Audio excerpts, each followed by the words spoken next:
Ethan had always been a quiet man who valued peace above all else. When he bought his house in Willow Creek Estates, he envisioned serene mornings with a cup of coffee on his porch, surrounded by neatly trimmed lawns and friendly neighbors. What he didn't anticipate was Linda, the HOA president, and her obsession with control. At first, her interference seemed minor. She would send him notes about his grass being too long or the color of his front door not matching the community palette.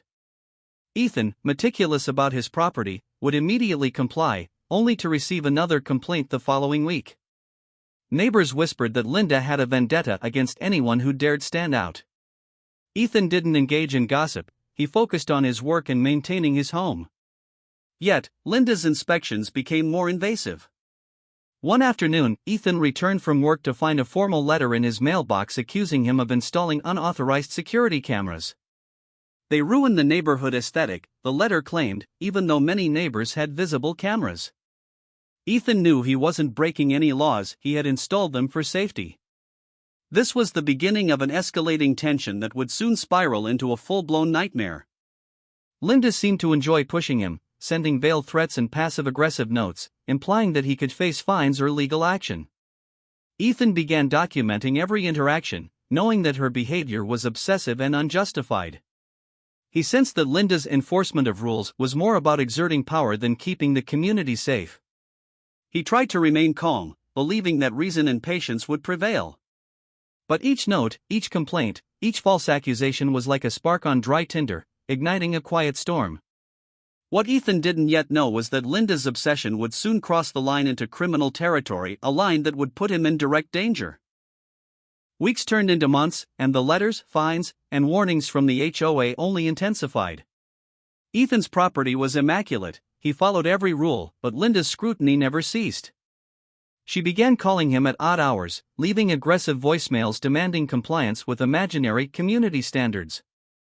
One evening, after an especially tense HOA meeting, Ethan publicly exposed that several complaints filed against him were fabricated. The room had gone silent as Linda's face flushed with anger. That night, a sense of foreboding settled over him. The next morning, Ethan found a typed letter taped to his door, and signed, warning that compliance would be forced.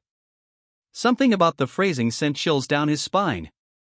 It was no longer about rules, it was about intimidation. Neighbors began giving him wary looks, unsure if Ethan was the problem or if Linda's obsession had gone too far. Ethan began thinking ahead, considering the worst-case scenario. He strengthened his home's security measures, making sure cameras were positioned to capture every angle. He also documented each interaction with Linda and the HOA board, noting times, dates, and witnesses. It wasn't paranoia, it was preparation. Something in the tone of that unsigned letter suggested that the situation could escalate beyond warnings and fines.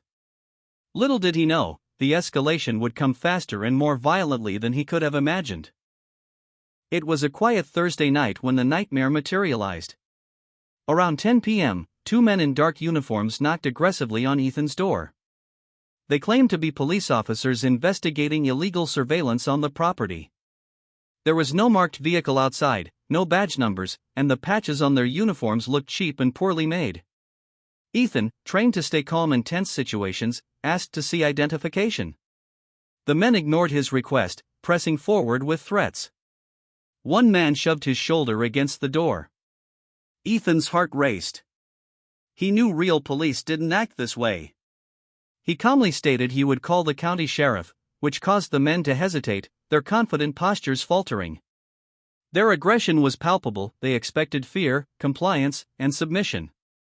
Instead, Ethan remained composed, keeping a safe distance from the door and positioning himself where he could see both men clearly.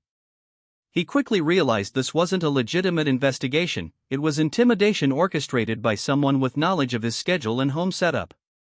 The fake cops were acting on someone's orders, and he suspected Linda, though he had no proof yet. The tension in the air was almost unbearable. A wrong move could escalate into violence, but Ethan had a plan.